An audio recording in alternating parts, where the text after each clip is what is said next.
यहाँ राघव सोनल को घर छोड़ने के लिए गया था और वहीं दूसरी तरफ सोनल के फोन पर एक मैसेज आया जिसे देखकर उसके और राघव के होश ही उड़ गए थे। राघव ने हैरानी से पूछा, मगर ऐसा कैसे हो सकता है? आपके हॉस्पिटल में रेड पड़ गई? सोनल को अब भी यकीन नहीं हो रहा था कि उसके हॉस्पिटल में रेड पड़ गई थी। वो इस वक्त काफी ज्यादा शॉक में थी और उसने तुरंत कहा, वही तो मुझे भी समझ में नहीं आ रहा है राघव, इस वक्त इतनी रात हो रही है, आखिर कौन सा हेल्थ डिपार्टमेंट आधी रात को किसी अस्पताल में रेड मारता है? राघव, मेरे लिए इस वक्त हॉस्पिटल पहुंचना सबसे ज्यादा जरूरी है, क्या तुम मुझे वहां ले चलोगे? राघव भी इस वक्त इस पूरी सिचुएशन की गंभीरता को अच्छे से समझ पा रहा था और उसने अपना सिर हिलाकर हाँ कहा और तुरंत गाड़ी मोड़ दी। रास्ते में उससे सोनल ने परेशान होते हुए कहा, मुझे याद है कि अपना हॉस्पिटल ओपन करते वक्त मैंने सारे लाइसेंस लिए थे और हर एक चीज का पूरा ख्याल रखा था, मगर इस तरह से आधी रात में यूं रेड पड़ना मेरी समझ के बाहर है। तभी राघव के दिमाग में एक ख्याल आया और उसने कहा, मुझे डर है कि ये शायद किसी की कोई साजिश है, मगर जो कुछ भी है वो हमें जल्दी ही पता चल जाएगा। जैसे ही राघव और सोनल अस्पताल पहुंचे तो उन्होंने देखा कि बाहर काफी ज्यादा भीड़ लग रही थी और लोग सोनल के खिलाफ नारे लगा रहे थे, सोनल मेहरा हाय हाय, सोनल मेहरा मुर्दाबाद। और वो दोनों जल्दी ही पीछे के रास्ते से अस्पताल के अंदर दाखिल हो गए। अंदर जाकर उन्होंने जो देखा उसे देखकर उनके होश उड़ गए।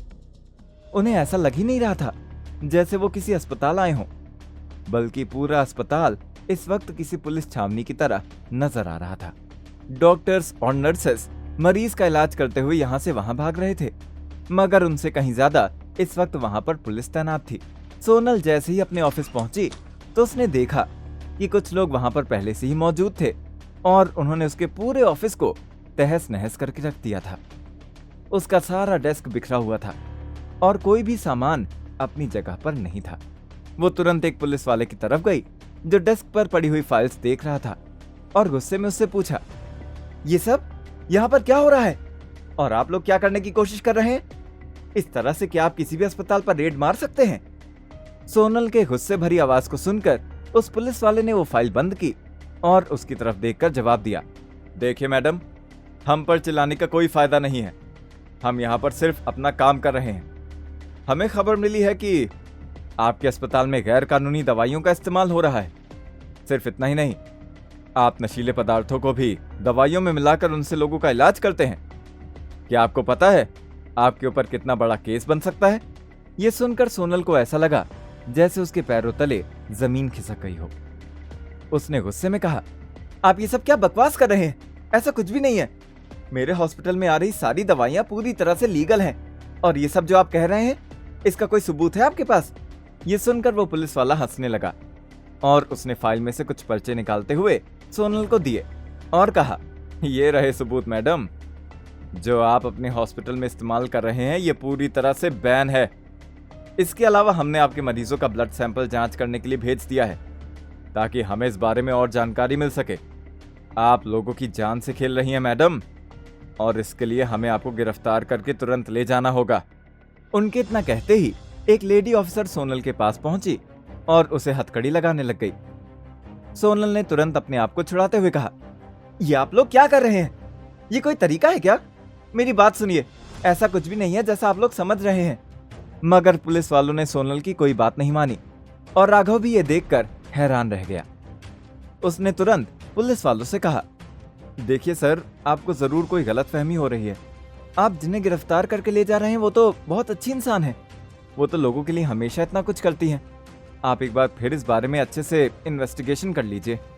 राघव की बात सुनकर वो पुलिस वाला भड़क गया और उसने राघव को खुद से दूर धकेलते हुए कहा, ए लड़के, अब तू बताएगा हमें कि हमें हमारा काम कैसे करना है?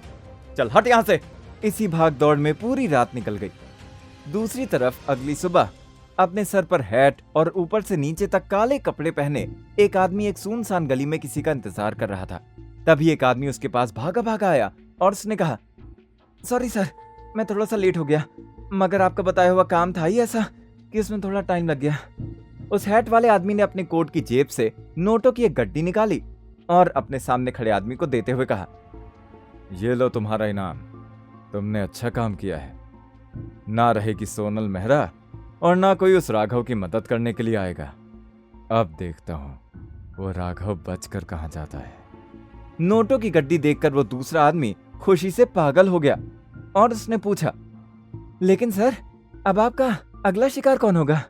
यह सुनकर हैट वाले आदमी के चेहरे पर एक मुस्कान आ गई और उसने जवाब दिया, वही जिससे राघव सबसे ज्यादा प्यार करता है।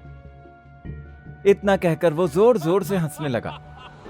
देखिए अगला एपिसोड सिर्फ पॉकेट एफएम के YouTube चैनल पर, और सुपर जमाई के सारे एपिसोड्स को सुनने के लिए डिस्क्रिप्शन में दी गई लिंक से डाउनलोड कीजिए पॉकेट एफएम ऐप।